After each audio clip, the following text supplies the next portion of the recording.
What's up everybody, this is Bharat Nagpal for iGyaan.in, and today we have an iGyaan.in exclusive video unboxing and review of the Dell XCD28. This is a budget Android smartphone from Dell, and this has been launched in India with another model which we are going to be reviewing later on. Let's have a close look at the box contents and then a closer look at the device.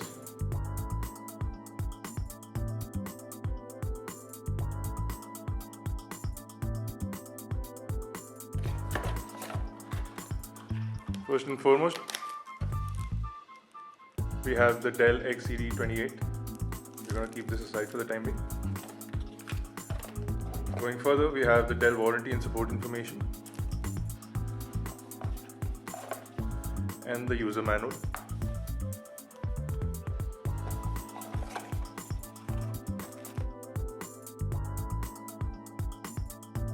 We also get these plasticky standard earphones with an inline microphone and a send and end call key. These are 3.5mm headphones, so it would be a good idea to swap these out for your own headphones or earphones.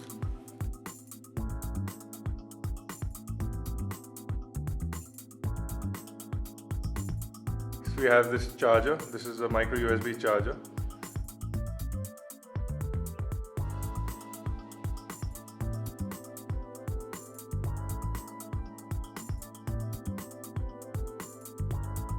There's also a battery. This is a 1000 milliamp hour battery, which is a 3.7 volt lithium ion battery.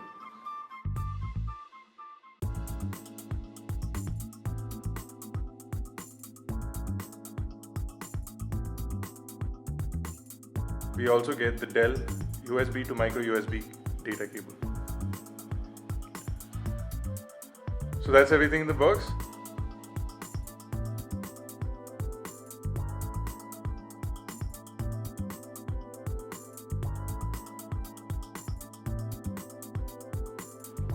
So on front of the device we have this 2.8-inch touchscreen. The speaker grill is over here, the Dell logo is here. There are 3 soft touch buttons, the home button, the menu button and the back button. There are also 2 physical send call key and end call keys,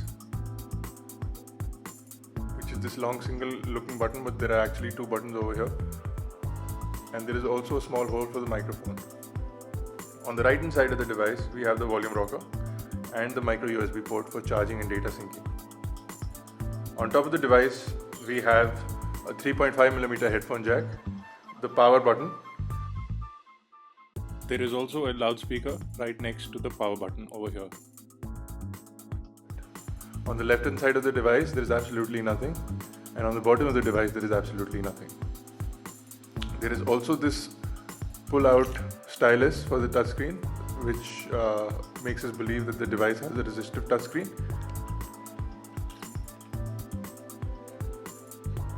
And on the back of the device there is a 3.2 megapixel fixed focus camera and the Dell logo.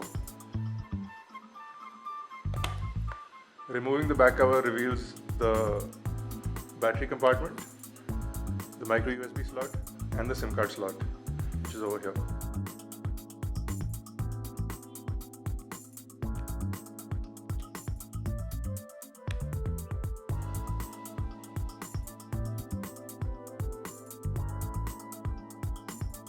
There is also a LED indicator light which is right next to the speaker grill.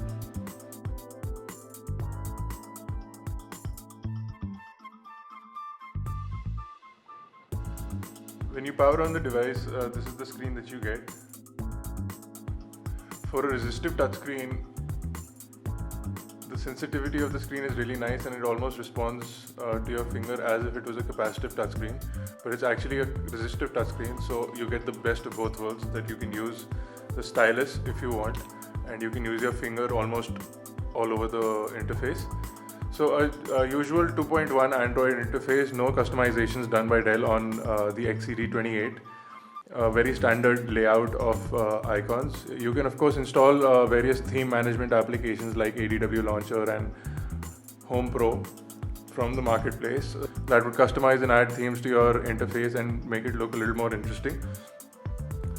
What we have here is the standard Android 2.1 interface. I'll just go into the settings and show you the build of this device, And let me just zoom in here. As you can see, this is Android firmware version 2.1 update 1. So this comes with Android 2.1, and overall this phone is quite snappy and fast, performs pretty impressively. There is no lag. Like all other Android devices, tap the home screen and add shortcuts, widgets, folders and wallpapers. They also have live wallpapers, which is becoming a trend these days. So you can choose one of the live wallpapers or download several other live wallpapers from the Android marketplace and set them as the live wallpaper. Even with the live wallpaper set, there is hardly any lag in the device, and it performs really nicely. As you can see, the dialer screen is also the standard Android dialer screen. No customizations done by Dell on that either. Let's take a look at the browser, and we're quickly going to jump to iGyaan.in.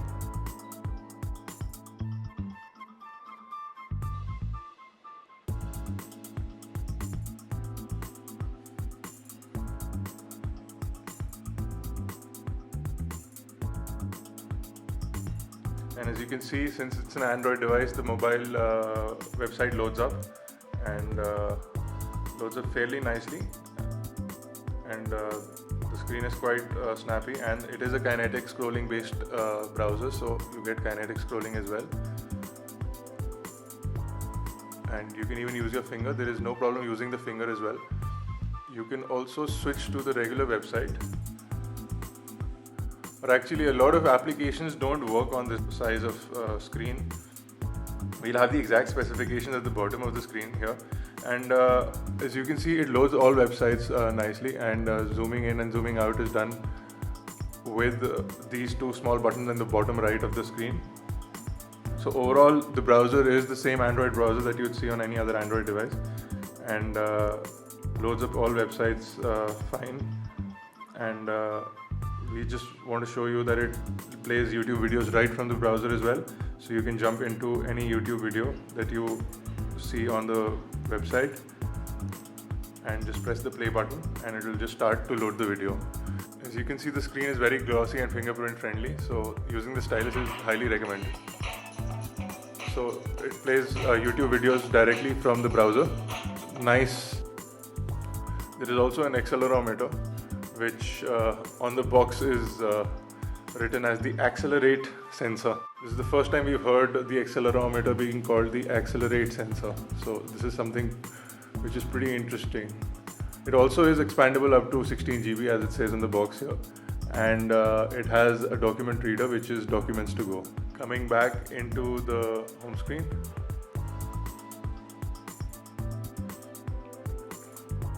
We'll take a quick look at the Maps application as well.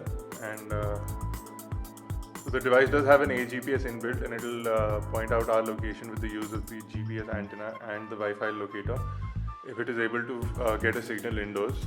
Most of these devices under the 10,000 budget range are unable to get a signal, just like this one here. So, Maps application is pretty fast, and it loads all the maps pretty quickly. You can basically double tap to zoom in, and use these buttons to zoom in and zoom out as well. There is obviously no multi-touch in this device since it's a resistive screen, but you can load all maps, and Google navigation is also supported on this. So very nice application, standard Android Maps application, fully supported on the device. The camera on the device is a 3.2 megapixel camera, but it is far from impressive. As you can see, the pixel density of the camera is pretty bad, and there is this small slider, and this is not a zoom slider, this is a brightness slider on the device. So you can set the brightness of the sensor with this.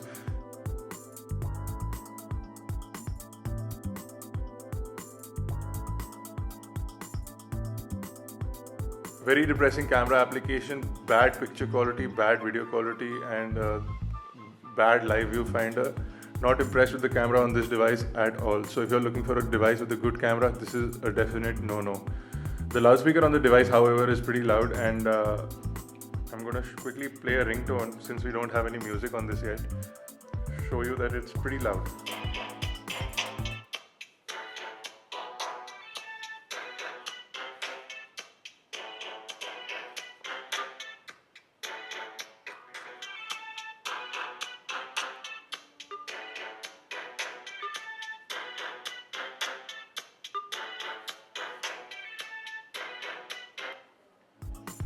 So a nice and loud speaker from the device.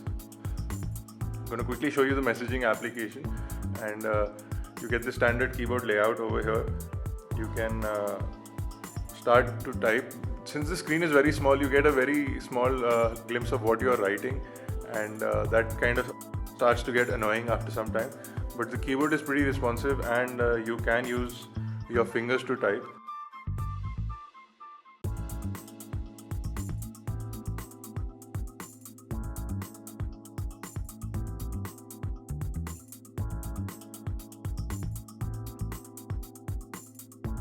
So that's the keyboard. I did make one mistake over here.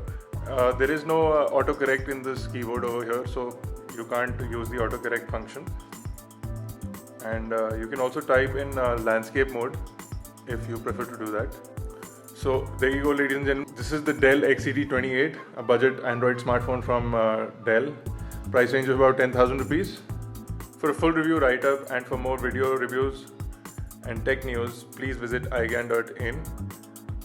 Please rate, subscribe and comment to our videos. This has been Bharat Nagpal for iGyaan.in. Thank you for watching.